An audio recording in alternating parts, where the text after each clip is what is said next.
Victor Kane had built his empire on reading people.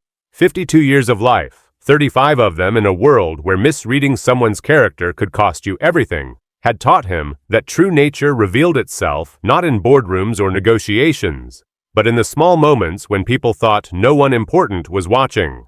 That's why he stood in the private bathroom of his downtown penthouse at 6 in the morning, watching a makeup artist transform him into someone society had trained itself not to see.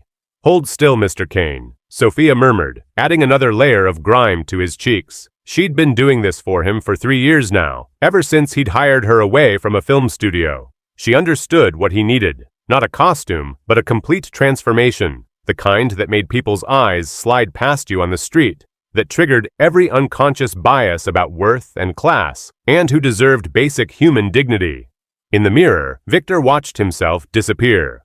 The expensive haircut became matted and greasy under the wig she applied. Theatrical scars appeared on his hands, the kind that came from sleeping rough, from fighting for survival, from a life without the cushion of wealth. She yellowed his teeth with a temporary stain, added broken capillaries to his nose, made him look like someone who'd given up on vanity because survival took all his energy. "The beard's particularly good today," his head of security, Marcus, said from the doorway. The disapproval in his voice was barely concealed.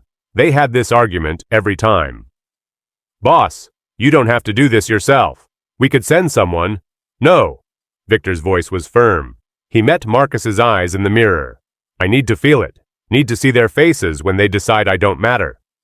He was considering a $250,000 acquisition of Riverside Cafe, a trendy establishment in the arts district that had been struggling financially despite its prime location and loyal customer base. The owner, Brenda Moss, had approached his investment firm 3 months ago, desperate for a buyer.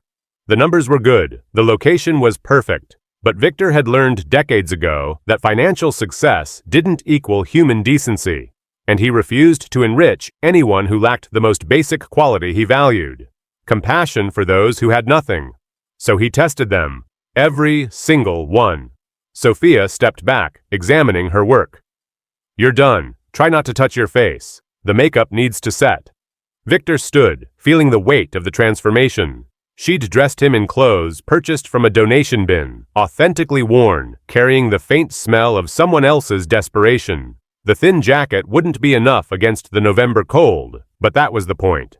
The discomfort was part of the test. His own discomfort, and how others responded to it. "The cameras?" he asked Marcus. "Positioned last night, 3 angles covering the entrance, counter, and seating area. Audio's crystal clear. We've got directional microphones that'll pick up everything within 20 feet, button camera in your jacket as backup." Marcus handed him a small device, disguised as a coat button. "Panic signal if you need extraction. 1 press, we're there in 30 seconds. Victor pocketed it, knowing he wouldn't use it. He'd survived worse than a cafe owner's cruelty. Much worse. That's why he did this, because he remembered what it felt like to be powerless, invisible, less than human, in the eyes of people who'd decided your worth based on your appearance. He'd been 17 when he learned that lesson, starving in Naples, too proud to beg, but desperate enough to try. The restaurant owner who'd fed him, who'd seen past the dirt and desperation to the human being underneath, had saved his life. Not just physically. She'd saved his faith in humanity, had shown him that wealth didn't determine worth, that compassion could exist even in a world that seemed designed to crush it. Her name had been Rosa.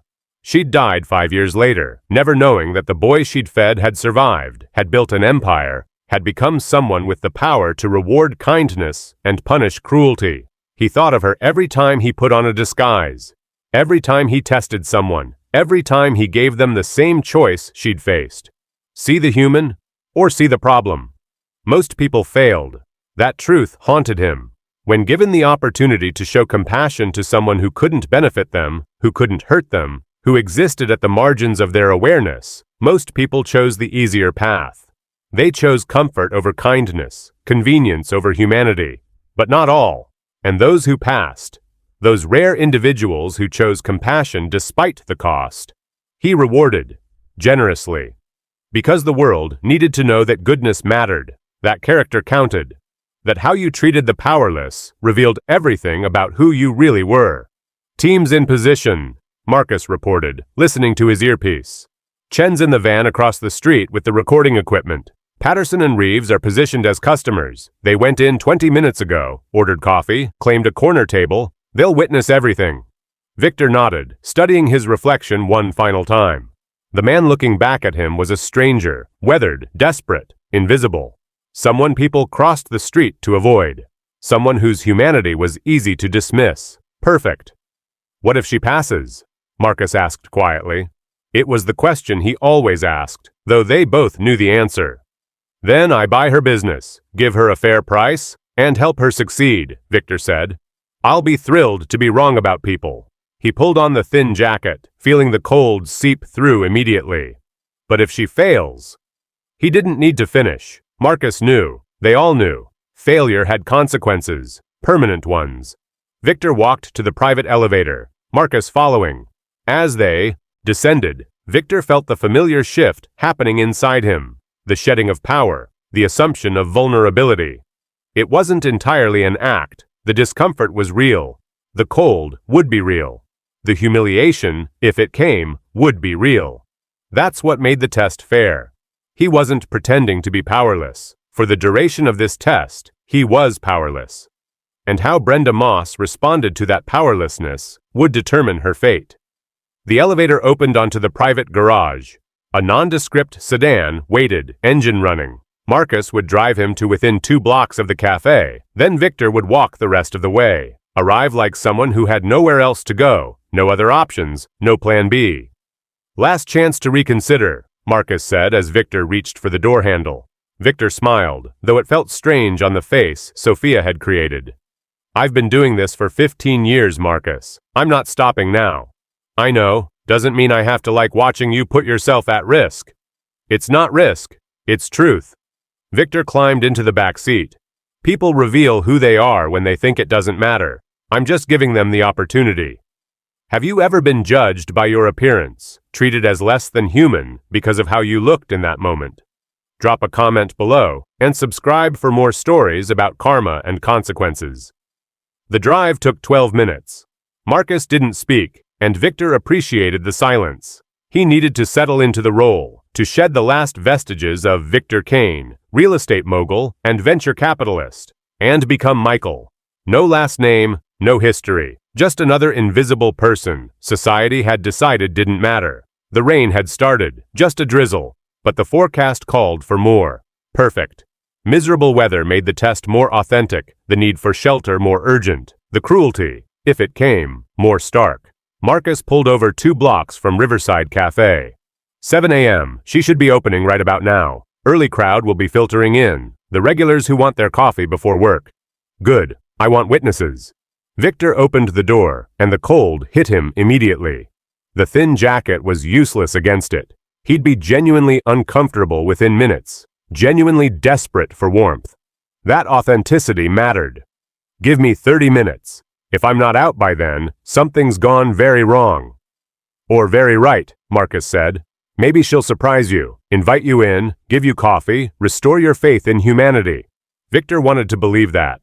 God, he wanted to believe it. But he'd done this test 47 times in 15 years, in cities across the country, with business owners and doctors and managers and executives. He'd tested restaurants and hospitals and banks and hotels. And 41 times, he'd watched people fail, watched them choose cruelty over compassion, convenience over humanity, comfort over kindness. 6 times, someone had passed. 6 times, someone had seen past the disguise to the human being underneath and had chosen to help anyway. Those 6 people now ran successful businesses backed by Victor's investment, or worked in positions of power he'd helped them attain, or had received scholarships and opportunities that had changed their lives. He stayed in touch with all of them. They were proof that compassion still existed, that the test was worth conducting, that humanity wasn't entirely lost. But 6 out of 47. Those were brutal odds. 30 minutes, Victor confirmed, and stepped out into the rain. The cold was immediate and penetrating. He hunched his shoulders, letting his body language speak of defeat and desperation. Shuffled rather than walked, kept his eyes down, became the kind of person people stepped around without really seeing. Riverside Cafe appeared ahead, warm light spilling from its windows onto the wet sidewalk. Through the glass, he could see movement. A woman behind the counter, customers at tables, the comfortable morning ritual of coffee and pastries, and small talk. The kind of place that prided itself on being welcoming, on being a community hub, on being more than just a business.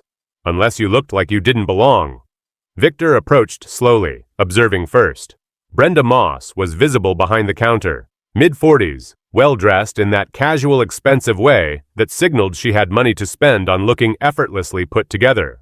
She was laughing with a regular customer, pouring coffee with practiced ease. The cafe was beautiful, exposed brick, industrial lighting, the kind of carefully curated aesthetic that attracted a certain demographic and subtly excluded others. He counted 6 customers, 3 at the counter, 2 at a corner table, Marcus's people. He recognized them even in their civilian clothes, and 1 alone by the window. An employee, young woman, maybe early 20s, worked the espresso machine. The morning rush hadn't started yet. Perfect timing. Victor pushed open the door. The warmth hit him first, blessed relief from the cold. Then the smell, coffee and baked goods, and that indefinable scent of comfortable spaces. Every head turned. He saw the assessment happen in real time. The dirty clothes, the matted hair, the visible discomfort of someone who didn't belong. The customers at the counter shifted slightly, creating distance. The woman by the window picked up her purse, moved it closer. Brenda's smile faltered. Just for a second, but Victor caught it. The moment when she registered his presence and categorized him. Problem. He approached the counter slowly, keeping his posture non-threatening, his movements careful. "Excuse me, ma'am." His voice came out rough, wavering. Partly performance, partly the genuine cold that had already seeped into his bones. "I'm sorry to bother you. I have $3. He pulled out crumpled bills from his pocket. Real money. Proof he wasn't begging. "Could I get a small coffee?" "Just small. I'm very cold." Brenda's nose wrinkled, subtle but unmistakable. She glanced at her customers, then back at him. We're actually closing this section for cleaning. Maintenance issue." The lie was transparent. The section was full of customers. No maintenance equipment in sight, no apologetic explanation to the others about needing to relocate. Just an excuse, delivered with the kind of casual cruelty that came from practice. Victor had given her an easy out, a reasonable request, money in hand, a simple transaction that would cost her nothing but a minute of her time and the willingness to see him as a customer rather than a problem. She'd chosen to lie instead. "Please," he tried again, increasing the desperation in his voice just slightly. "I'll take it to go. Won't bother anyone. I just need something warm." He held out the money, hand trembling, partly from cold, partly from the method acting that came from remembering what genuine desperation felt like. "I can pay, see?" Brenda's jaw tightened. Her discomfort was morphing into irritation. "Sir, I don't think this is the right establishment for you. Maybe try the Shelter on 5th Street? They have coffee there. Free coffee." The implication was clear. Go where you belong. Go where people like you are supposed to go. Don't contaminate our space with your poverty, your desperation, your visible need. The customer next to him, middle-aged man in a business suit, nodded approvingly. "She's right. This is an upscale place. There are services for people in your situation." Victor noted his face, his tone, his casual agreement with cruelty. Another person failing the test, though he wasn't the primary target. Just an enabler, someone who made cruelty easier by validating it. "I'm not asking for charity," Victor said, keeping his voice level, despite the anger building beneath the performance. "I have money. I'm trying to buy coffee. That's all, just coffee." Brenda glanced toward the back of the cafe. "James, could you come here, please?" A young man emerged from the kitchen, early 20s, probably a shift manager or senior employee. He sized up the situation immediately, his expression hardening. "Can I help you?" he asked Victor, though his tone made it clear helping was the last thing he intended to do. "I was just trying to buy coffee," Victor said. "I have money." "Sir, I'm going to have to ask you to leave," James interrupted. His voice was louder now, drawing more attention, making a spectacle. "You're making our customers uncomfortable." Victor looked around the cafe. Some customers were indeed uncomfortable. But not because of him. He could see it in their faces, the way they looked away, the shame of witnessing cruelty they weren't willing to challenge. Others, like the businessman, looked satisfied, vindicated, grateful someone was dealing with the problem.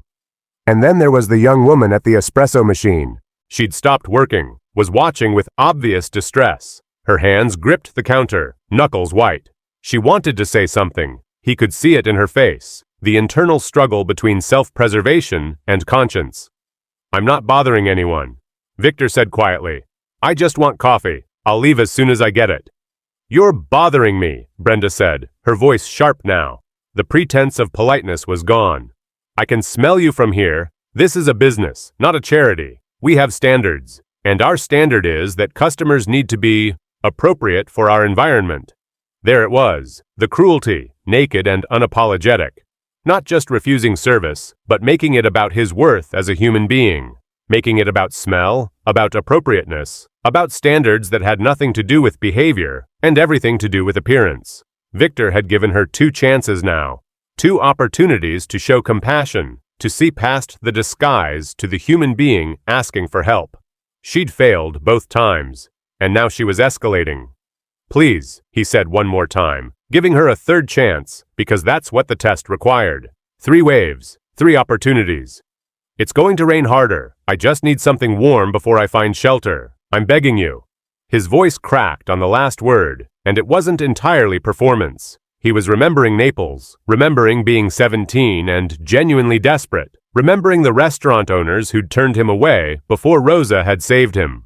The humiliation was real, even though he knew this was a test. The powerlessness was real, even though he could end it with a word. That's what made it fair. That's what made it true. Brenda's expression didn't soften. If anything, it hardened. She'd made her decision, and his desperation only seemed to irritate her further. "Everyone," she announced to the cafe, voice carrying to every corner. "I apologize for this disruption. We'll have this resolved in just a moment." She turned back to Victor, and her eyes were cold. "Sir, you need to leave now, before I call the police." "I'm not doing anything illegal," Victor said. "I'm trying to buy coffee." "You're trespassing. This is private property, and I'm asking you to leave." "With $3 dirty?" The businessman laughed, the sound sharp and ugly. "Come on, man, have some dignity. Go where you're supposed to be." Victor saw the young woman at the espresso machine flinch. Saw her take a step forward, mouth opening. This was it. The moment when someone might choose differently, might pass the test Brenda was failing so spectacularly. "Brenda," the young woman said, her voice soft but audible in the sudden quiet. "I could just—" "Iris." Brenda's voice was like a whip crack. "Get back to the espresso machine. This doesn't concern you." "Iris." Victor filed the name away. She was trying, risking something to help. That mattered. That counted. "But he has money." Iris tried again. Braver now. "It's just coffee. I could make it really quick, and he'll leave and—" "Iris Chen, if you say one more word, you're written up. Do you understand me?" Brenda's face was flushed now, anger mixing with something else. Embarrassment, maybe, at being challenged in front of customers. "I decide who we serve here, not you. Get back to work." Iris retreated, but her eyes met Victor's. In them, he saw apology, distress, helplessness. She'd tried, twice. She'd risked her job to show compassion to someone she thought was powerless. That was courage. That was character. That was everything Brenda lacked. "I'm not leaving," Victor said quietly. The rain was coming down harder now, visible through the windows. "It's raining. I'm cold. I have money for coffee. I'm not doing anything wrong." "James," Brenda said, her voice tight. "Please escort this gentleman out." James moved around the counter, and Victor saw the calculation in his eyes, saw him deciding how much force was acceptable, how far he could go. Victor was smaller in his disguise, looked frail, looked like someone who wouldn't fight back, someone whose dignity didn't matter enough to worry about. "Come on, buddy," James said, reaching for Victor's arm. "Let's not make this harder than it needs to be." Victor pulled back. "Don't touch me. I'm leaving." He started toward the door, slowly, with dignity despite everything. He'd given them 3 chances, 3 waves of increasing desperation, 3 opportunities to show compassion. They'd failed, every single one, and now they were escalating to physical force. The test was over. He had his answer. But Brenda wasn't done. "Wait," she called out. And Victor turned, hoping against hope that she'd had a change of heart, that she'd realized what she was doing, that she'd choose differently. She walked around the counter, grabbed a plastic cup, filled it with water from the tap. For a moment, Victor thought she was going to give it to him, a small mercy, better than nothing. Instead, she walked to the door, opened it, and threw the water out into the rain. Then she looked at him, and there was something ugly in her smile. "There's your drink, free of charge. Now get out of my cafe." The laughter from the businessman and another customer cut through the space. James was grinning. Brenda looked satisfied, like she'd won something, like she'd successfully defended her territory from invasion. Victor walked to the door. The rain was coming down hard now, cold and relentless. He turned back one more time, looking at Brenda, at James, at the customers who'd enabled this, at Iris, who stood frozen at the espresso machine with tears in her eyes. "Thank you for showing me who you are," he said quietly. Then he stepped outside. James followed him to the door, and Victor felt hands on his back. Not gentle, not guiding, but pushing. Hard. He stumbled on the wet sidewalk, his foot catching on the curb, and then he was falling. The disguise made him look frailer than he was, but the impact was real. His hip hit the pavement hard, pain shooting up his side. Water splashed up around him, soaking through his already wet clothes. He landed in a puddle, cold water seeping through immediately. The rain was coming down in sheets now, and within seconds he was drenched. He looked up at the cafe, at the warm lights spilling out, at the faces pressed against the glass watching him. Brenda stood in the doorway, arms crossed, satisfaction clear on her face. She'd won in her mind. She'd protected her space, maintained her standards, dealt with the problem. James high-fived her as she turned back inside. Victor stayed on the ground for a moment, letting them see. Letting the cameras capture everything. The push, the fall, the laughter, the satisfaction. Evidence preserved. Test completed. Failure documented. His hip throbbed where it had hit the pavement. Real pain, not performance. Real cold, real wet, real humiliation, despite knowing it was a test. Because that's what made it true. That's what made it fair. He'd felt what they'd made him feel. He'd experienced the cruelty firsthand. And now they'd pay for it. He pushed himself up slowly, water dripping from his clothes, and limped away down the street. Behind him, the cafe returned to normal. Customers went back to their coffee. Brenda went back to her counter. The problem had been dealt with. Life went on. They had no idea what they'd just done. No idea who they'd just thrown into the rain. No idea that their world was about to end. The black sedan pulled up at the corner. Marcus was out of the driver's seat before Victor reached it, fury on his face. "I saw everything," Marcus said, helping Victor into the back seat. "Boss, she pushed you. That's assault. We have it on camera from 3 angles." "I know." Victor's voice was cold now. The performance dropped. "Get me back to the office. I want to see all the footage. Every second, every face, every word." The car pulled away from the curb. Through the tinted windows, Victor could see Riverside Cafe receding in the distance. Warm, comfortable, completely unaware that they'd just failed the most important test of their lives. Marcus handed him a towel and a change of clothes, kept ready in the car.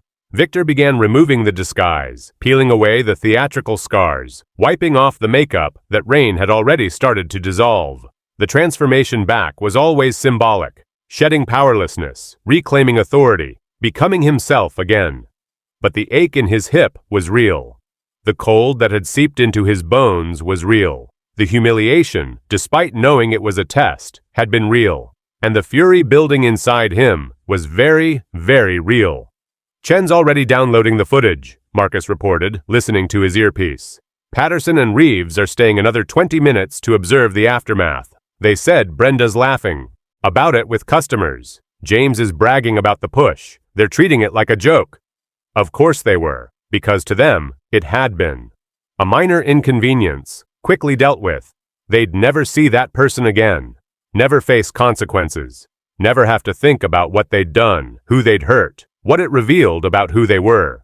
Except they would, very soon. Victor pulled on dry clothes. Expensive, tailored, the kind that announced power and wealth. The contrast with the disguise was stark. He ran his hand through his hair, removing the last of the wig's adhesive, looked at his reflection in the car window, and saw Victor Kane again. Not Michael, not the homeless man, not the powerless victim of casual cruelty. The man who owned half the commercial real estate in this city. The man who could destroy a business with a phone call. The man who'd just been thrown into the rain by someone who had no idea what she'd done. "How's the hip?" Marcus asked. "Bruised. I'll live." Victor's voice was flat. "But she won't, metaphorically speaking." "What's the play?" "Everything. I want everything." Victor pulled out his phone, began making calls. "Get me Johnson at the property management company. Wake him up if you have to. I want to know who owns that building, and I want to buy it. Today." Marcus nodded, already typing on his tablet. "On it. Get me the list of Brenda's suppliers. Coffee, pastries, milk, everything. I want to know who she's contracted with and how much leverage we have." "Already pulling it up. Contact the health department. Anonymous tip about sanitation concerns. I want an inspection scheduled for tomorrow." "Done." Victor's phone rang. Johnson, the property manager, sounding groggy and confused. "Mr. Kane, it's 7:30 in the morning. The building at 847 Riverside. Who owns it?" Let me check. That's the Riverside Cafe location, owned by Meridian Properties, LLC. They lease to..." "I know who they lease to. I want to buy the building. Make the offer today, whatever it takes. I want to own it by close of business." "Mr. Kane, that's going to be expensive. Meridian won't sell cheap, and..." "I don't care about the cost. I care about owning it. Make it happen." He hung up, made another call. His business attorney, David, who answered on the first ring despite the early hour. "Victor, what's wrong?" "I need you to pull everything on Brenda Moss, owner of Riverside Cafe, financial records, business licenses, previous addresses, employment history, everything. I want to know every vulnerability she has." This is about a test? David knew about Victor's methods, had helped execute the consequences 41 times before. "She failed, spectacularly. I want to know how much debt she has, who holds her loans, what her lease terms are, everything.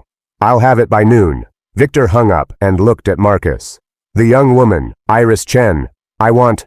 "Everything on her, too.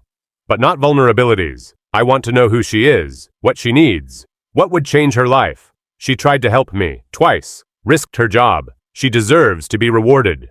"Already on it," Marcus said. "Preliminary search shows she's 23, working 2 jobs, supporting a sick grandmother, studying nursing online, lives paycheck to paycheck." Victor felt something shift in his chest. Of course she did. Of course the person who'd shown compassion was struggling herself. That's how it always worked. The people with the least were often the most willing to share. The people who understood powerlessness were the ones who recognized it in others. "Find out what her grandmother needs. Medical bills, medications, care. I want it covered. All of it. Scholarship for nursing school. Full ride. Best program in the state. And I want a job waiting for her when she graduates. Something that matters. Something that uses her compassion." Marcus nodded, typing rapidly. "What about the others? The customers who enabled it?" Victor considered. "Get their names. I want to know who they are, but they're not the primary targets. They failed too, but they weren't running the test. Just make note. If any of them ever apply to work for me, apply for funding, ask for anything, I want to know they were there, that they laughed." The car pulled into the underground garage of Victor's building. 43 stories of glass and steel, housing his various enterprises. His office was on the top floor, with views of the entire city, including, if he looked in the right direction, Riverside Cafe. They took the private elevator up. Victor's assistant, Sarah, was already there despite the early hour. She'd gotten the alert that a test was in progress and had come in early to coordinate the response. "Conference room is ready," she said, falling into step beside them. "Chen's setting up the footage now. Coffee's brewing, though I'm guessing you've had enough coffee drama for one morning." Victor almost smiled. Almost. But the fury was too fresh. The memory of cold rain and hard pavement too recent. The conference room had a wall of screens. Chen, their tech specialist, had already loaded the footage from multiple angles. Victor could see himself approaching the cafe, could see the moment he pushed open the door, could see every face turn toward him. "Play it," he said, sitting down. "All of it. I want to see everything." For the next 30 minutes, Victor watched himself be dehumanized, watched Brenda's face as she decided he wasn't worth her time, watched James's calculation of how much force was acceptable, watched customers shift away, move their belongings, look uncomfortable but say nothing, watched Iris try to help, twice, watched her get threatened for showing basic human decency, watched himself get thrown into the rain. The footage was damning, crystal clear, multiple angles.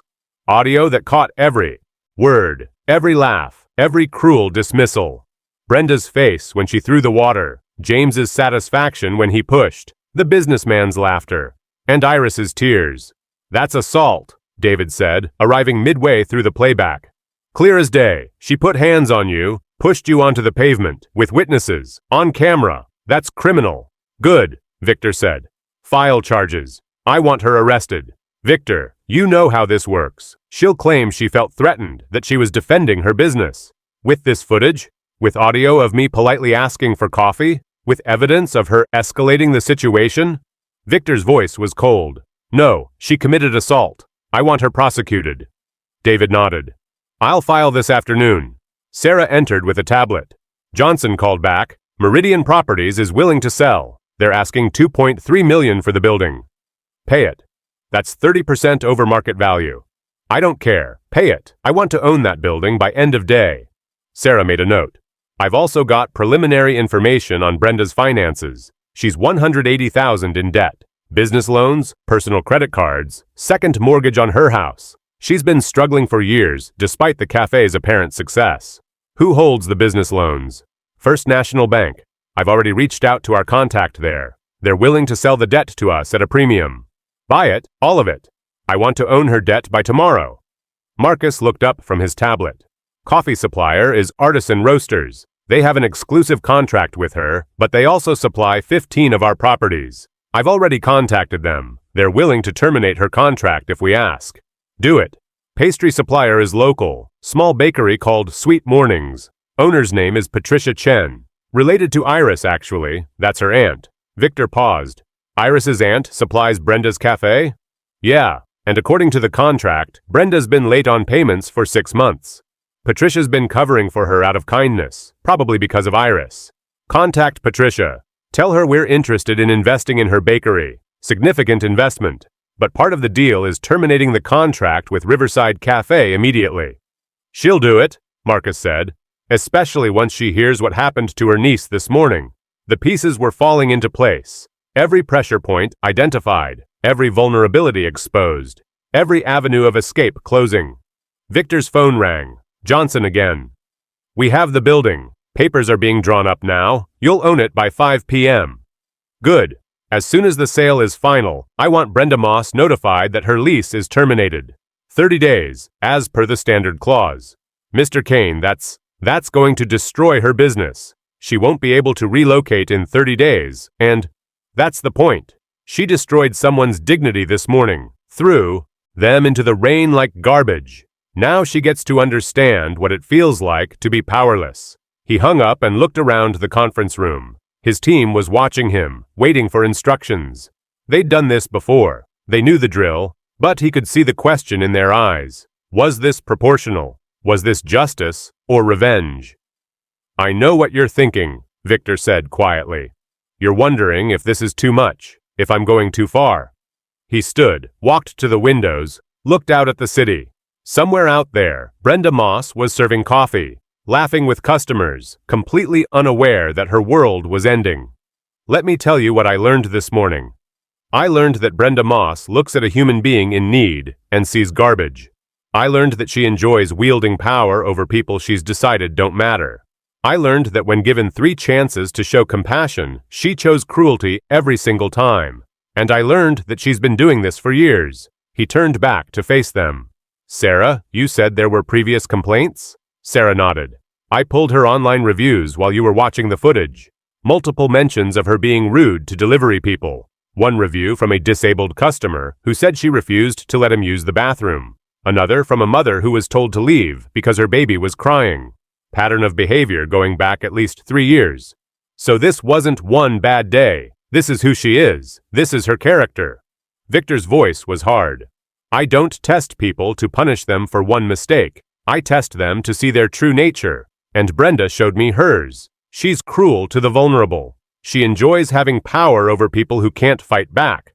That's not someone I'm going to enrich. That's someone I'm going to make an example of. David cleared his throat. For the record, I think you're right. But you should know, when this goes public, and it will go public, there will be people who say you're being vindictive, that you set her up, that the test was unfair. Let them say it, Victor replied. The footage speaks for itself. I asked for coffee, politely, with money. That's not an unreasonable request. She could have said yes. She could have shown basic human decency. Instead, she escalated to assault. That's on her, not me. Marcus stood. What's the timeline? Fast. I want this done by tomorrow night. Building sale finalized today. Debt acquisition completed tonight. Supplier contracts terminated by morning. Health inspection at noon tomorrow. Lease termination notice delivered immediately after. And I want to be there when she gets it. I want to see her face when she realizes what's happening. You're going back? Sarah asked. In person? Oh yes. I'm going back.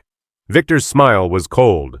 I'm going to walk into that cafe in a $5,000 suit, and I'm going to watch her realize who I am, who she threw into the rain, who she decided didn't matter. And then, I'm going to explain to her exactly what that choice cost her. The team dispersed, each member moving to execute their part of the plan. Victor remained at the window, watching the city wake up. The rain had stopped, sun breaking through the clouds. Somewhere out there, Iris Chen was probably still at work, probably still upset about what she'd witnessed, probably worried about her job for trying to help. She wouldn't be worried much longer. Marcus, Victor called. I want you to go to the cafe, buy coffee, tip well, and give Iris a note. Tell her she needs to be at Riverside Cafe tomorrow at 7 a.m. Tell her to wear something nice. Tell her her life is about to change. She'll think she's being fired. I know, but she'll come anyway because she needs the job. And then she'll find out she's being rewarded instead. The contrast matters. She needs to see that compassion counts, that someone was watching, that choosing kindness, even at personal cost, has consequences too. Good ones. Marcus nodded and left. Victor stayed at the window, thinking about Rosa, thinking about the woman who'd fed him when he was 17 and desperate, thinking about how that one act of compassion had changed his entire life. He'd never forgotten her, never forgotten what it felt like to be seen, truly seen, when everyone else had looked past him. Never forgotten the warmth of that food, the dignity of being treated as human when society had decided he wasn't. That's why he tested people. That's why he did this. Because Rosa had shown him that compassion mattered, that character counted, that how you treated the powerless revealed everything. And because most people failed, but the ones who passed, the ones like Iris, deserved to know that someone had noticed, that their kindness mattered, that they weren't alone in caring. His phone buzzed. David. Financial records are in. Brenda's in worse shape than we thought. The cafe's barely breaking even. She's been paying herself a salary she can't afford, buying expensive equipment on credit, spending money on aesthetics, while neglecting actual business fundamentals. She's 3 months from bankruptcy, even without our intervention. So we're just accelerating the inevitable. Essentially, yes. But Victor, there's something else. She applied for a business grant last year, from the Morrison Foundation. Victor went still. The Morrison Foundation was his. Named after his mother, who died when he was 16, leaving him alone and homeless and desperate. The foundation gave grants to small businesses, to entrepreneurs who needed a chance, to people who showed character and promise. Brenda had applied to his foundation. Did we fund her? No. Application was rejected. Want to know why? Tell me. Background check turned up complaints from previous employees, hostile work environment, verbal abuse, one lawsuit that was settled out of court. The evaluation team decided she didn't meet our character standards. Victor laughed, sharp and bitter. So we already knew who she was. We already had evidence of her cruelty, and she still didn't change. Some people don't, David said quietly. Some people are just cruel. It's who they are. Then they don't get second chances. They get consequences. Victor looked at his watch. It's 9 a.m. By this time tomorrow, Brenda Moss will understand what it means to be powerless. To have your world end and not understand why. To be at the mercy of someone who's decided you don't matter. Poetic justice. The only kind that matters. Victor spent the rest of the day coordinating the destruction of Brenda Moss's business. It was methodical, efficient, and utterly thorough. Every pressure point exploited, every vulnerability targeted, every escape route closed. By 5 p.m. he owned the building. By 7 p.m. he owned her debt. By 9 p.m. her suppliers had been notified that their contracts were terminated. The health inspection was scheduled for noon the next day. The inspector, contacted by Victor's people, had been informed of specific concerns: food storage, cleanliness, proper documentation. The cafe would fail. Victor would make sure of it. And at 7 a.m. tomorrow, he would walk into Riverside Cafe one more time, not as Michael, the homeless man, but as Victor Kane, and Brenda Moss would learn what her cruelty had cost her. That night, Victor barely slept. The bruise on his hip had darkened, a physical reminder of the test.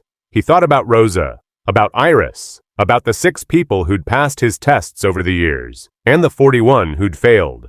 He thought about Brenda's face when she'd thrown the water, about James's satisfaction when he'd pushed, about the businessman's laughter. And he thought about tomorrow, about justice, about consequences, about the look on Brenda's face when she realized who he was and what she'd done. He was ready. At 6:30 a.m., Victor dressed carefully. Charcoal suit, Italian leather shoes, expensive watch, the visual opposite of yesterday's disguise. He wanted the contrast to be stark, wanted her to see wealth and power and realize she'd thrown both into the rain. Marcus drove him to Riverside Cafe, the same route as yesterday, but everything different. No disguise, no vulnerability, just power, controlled and focused. Iris got the note, Marcus reported. She'll be there. Confused as hell, but she'll be there. Good. And the media?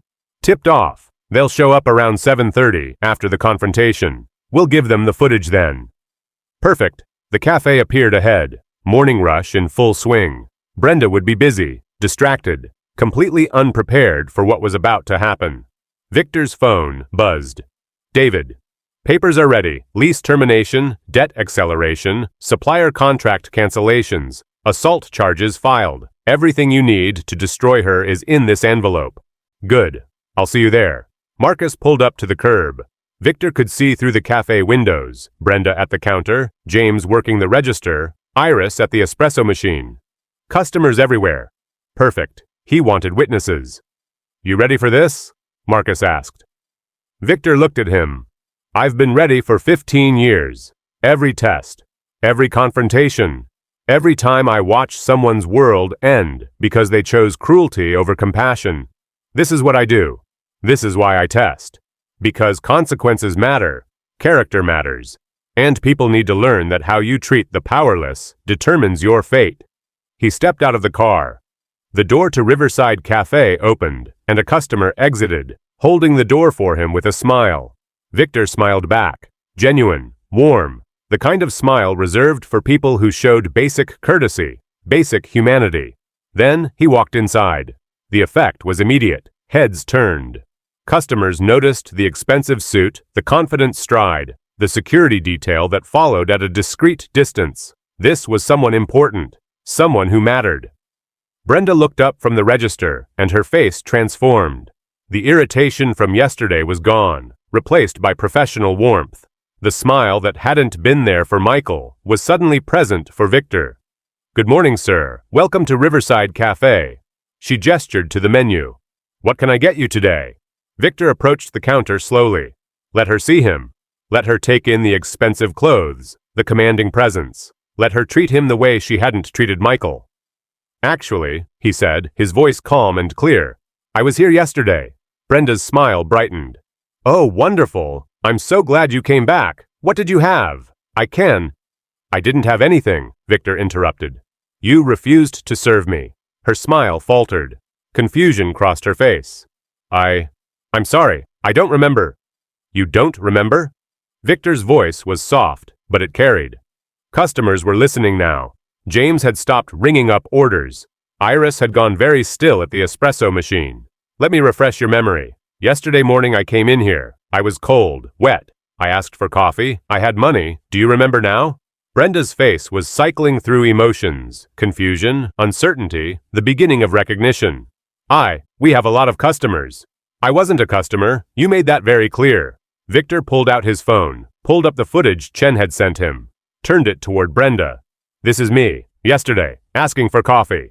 On the screen, Michael stood at the counter, desperate, cold, begging for help. Brenda stared at the screen. Her face went white. That can't be. That was me, Victor confirmed. He let the footage play, let her watch herself refuse him, let her watch herself escalate, let her hear her own words. I can smell you from here. The cafe had gone silent. Everyone was watching now. James had moved. Closer, looking at the screen, his face draining of color. Oh my God, Brenda whispered. That was you? That was me. Testing you. Testing your character. Testing whether you had basic human decency. Victor pocketed his phone. You failed. I didn't know, Brenda started, her voice rising in panic. Exactly. Victor's voice cut through her excuse like a knife. You didn't know who I was. You didn't think I mattered. That's the problem. But if I'd known, if you'd known I had money, if you'd known I had power, then you would have treated me differently? Victor leaned forward slightly. That's not better, Brenda. That's worse. That means you only respect people who can help or hurt you. That means you measure human worth by appearance and wealth. That means you're exactly who I thought you were. Brenda was shaking now. I was protecting my business. I looked poor, Victor finished. I looked desperate. I looked like someone who needed help.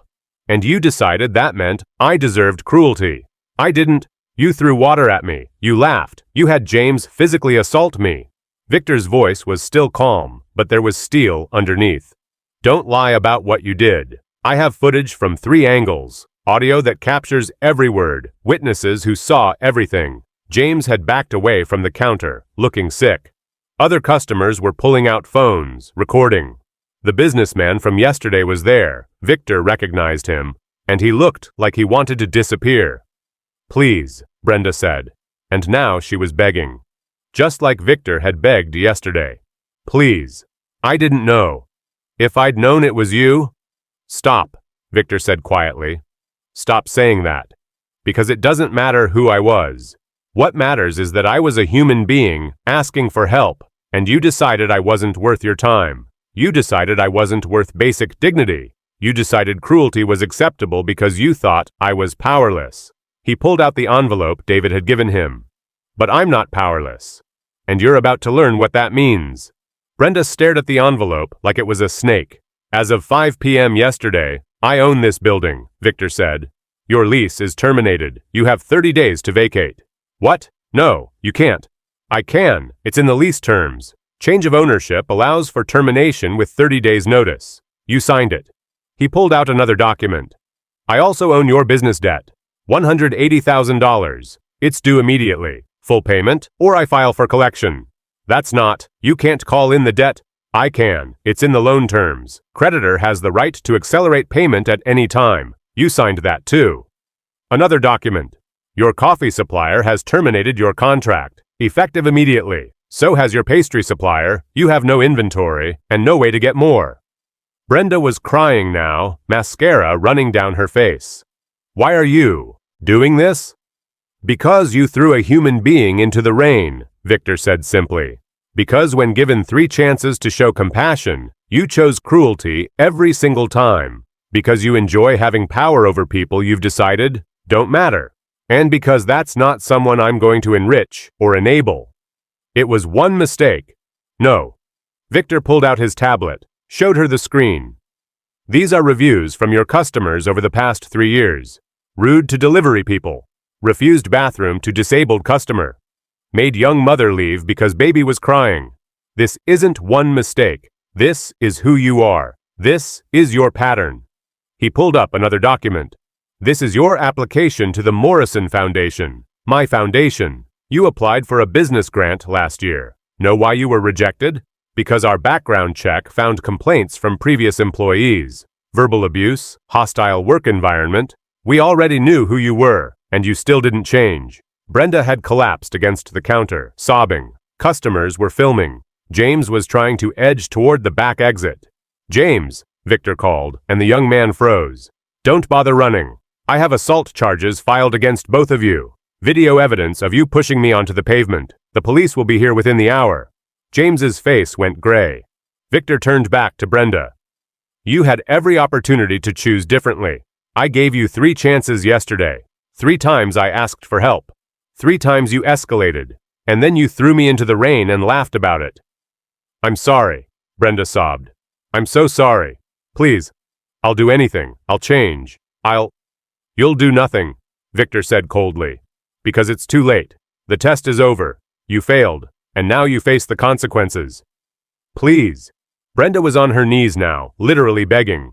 "This is my life. This business is everything I have. And yesterday, I was someone with nothing," Victor replied. "You decided that meant I didn't deserve basic human dignity. Now you get to understand what that feels like." He turned to address the entire cafe. "Let me be very clear. I'm not doing this because Brenda refused to serve me. I'm doing this because of how she refused. Because she dehumanized someone she thought was powerless. Because she enjoyed wielding cruelty. Because when given multiple chances to choose compassion, she chose cruelty every single time." The customers were silent, watching. Some looked ashamed. The ones who'd laughed yesterday, who'd enabled the cruelty. Others looked satisfied. The ones who'd been uncomfortable, who'd wanted someone to speak up. "I test people," Victor continued. "I test business owners, managers, anyone I'm considering working with or investing in. I disguise myself as someone powerless, and I see how they respond. Because how you treat people who can't help you, can't hurt you, can't benefit you in any way, that reveals your true character." He looked at Brenda, still sobbing on the floor. "Most people fail. It breaks my heart every time. But I keep testing because I need to know who people really are before I trust them with power, or money, or opportunity. And Brenda showed me exactly who she is." Victor pulled out his phone, made a call. "David, you can send in the police now." He hung up and looked at Iris, who'd been standing frozen at the espresso machine this whole time. "Iris Chen, could you come here, please?" Iris looked terrified. She walked over slowly, eyes wide. "Don't worry," Victor said gently. "You're not in trouble. Quite the opposite." He turned to address the cafe again. "Yesterday, when Brenda was throwing me out, this young woman tried to help me. Twice. She risked her job to show compassion to someone she thought was powerless. She brought me coffee, even though her boss had forbidden it. She apologized, even though she had nothing to apologize for." Iris was crying now too, but for different reasons. "That's character," Victor said. "That's courage. That's exactly what I was testing for." He looked at Iris. "You passed, and now you're going to be rewarded." "I don't understand," Iris whispered. "This cafe is closing," Victor said, "but I'm opening a community center in this space. Free meals, job training, medical clinic, and you're going to manage it. $80,000 a year to start, plus a full scholarship to the best nursing program in the state. And your grandmother's medical bills? Paid, all of them, everything she needs." Iris's legs gave out. Victor caught her, helped her to a chair. She was sobbing, shaking her head like she couldn't process what was happening. "Why?" she managed to ask. "Because you showed compassion when it cost you something," Victor said simply. "Because you saw a human being in need and you helped. Because that's who you are, and that's who I want to reward." Police entered the cafe. Victor pointed to Brenda and James. "Assault charges. I have video evidence and multiple witnesses." The officers approached, reading rights. Brenda was still crying, still begging. James was silent, defeated. Customers were filming everything. The footage would be online within minutes. The story would spread. Cafe owner throws homeless man into rain, discovers he's a millionaire testing her character. Justice served, consequences delivered. Victor watched them being let out in handcuffs, felt the satisfaction of justice, felt the vindication of seeing cruelty punished, but also felt the familiar sadness. Another person who'd failed, another test that revealed the worst of humanity instead of the best. But then he looked at Iris, still crying in the chair, still trying to process that her life had just changed, and he felt hope. because she'd passed, because compassion still existed, because someone had chosen kindness even when it cost them something. That's why he kept testing, for the irises of the world, for the proof that humanity wasn't entirely lost. The media arrived as promised. Cameras, reporters, questions shouted. Victor gave them the footage, gave them the story, gave them the message. Character matters. Treat everyone with dignity. You never know who's watching. And then he left. Work done. Test completed. Justice delivered. 3 months later, Victor stood in his office, looking at reports from the community center that had replaced Riverside Cafe.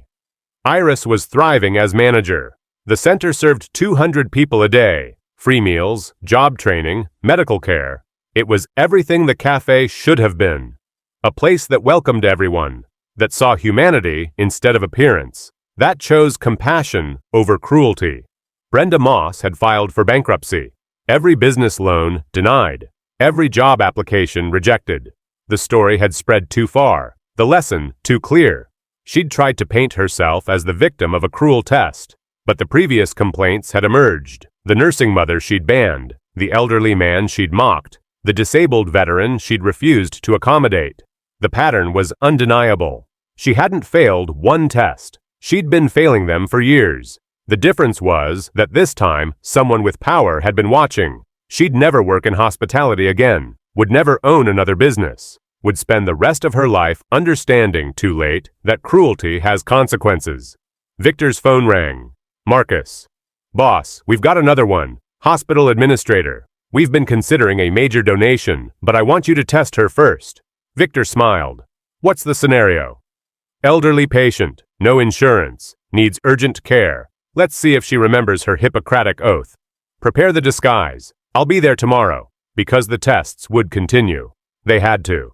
Because in a world that increasingly measured worth by wealth, by appearance, by convenience, someone needed to remind people that character mattered, that how you treated the powerless revealed who you really were, that compassion wasn't weakness. It was the only thing that separated humans from monsters.